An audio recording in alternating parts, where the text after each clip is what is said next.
नमस्कार. एबीपी मराठीमध्ये आपले स्वागत आहे. बातमी आहे सामाजिक क्षेत्रातील. सामाजिक क्षेत्रात कायम समाज उपयोगी उपक्रम आणि समाजसेवेच्या भावने कायम कार्यरत असणाऱ्या मराठा पाटील युवक समितीचे कार्य सर्वत्र सुपरिचित आहे.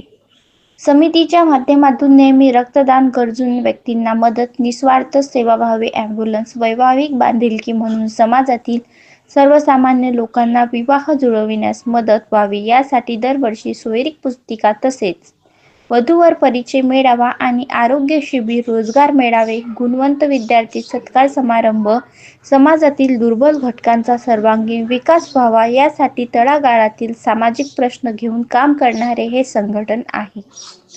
मराठा पाटील युवक समिती केवळ मराठा पाटील समाजासाठीच काम नाही करत, तर सामाजिक दृष्टिकोनातून छत्रपती शिवाजी महाराज यांच्या शिकवणीतून आणि छत्रपती संभाजी महाराज यांच्या विचाराचा आदर्श घेऊन काम करत असते. सुरुवातीला काही मोजक्या नवतरुणांनी सुरू केलेले हे संघटन आज वटवृक्षात रूपांतर होत आहे. आज मोताळा तालुक्यातील रोहिणखेड या ठिकाणी समितीची 100वी शाखा स्थापन करण्यात आली. राजकारण विरहित युवकांचे सर्वात मोठे संघटन हे मराठा पाटील युवक समितीचे असून सामाजिक स्तरावर रोजगार, अभ्यासिका, व्यवसाय मार्गदर्शन करून तरुणांचे संघटन व्हावे.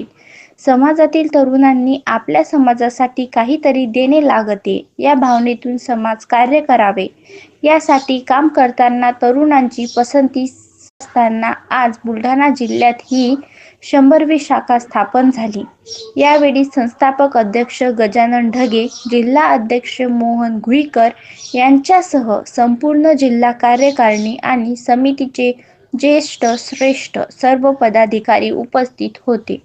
एबीपी मराठीसाठी मुख्य संपादक विठ्ठल अवताडे, शेगाव.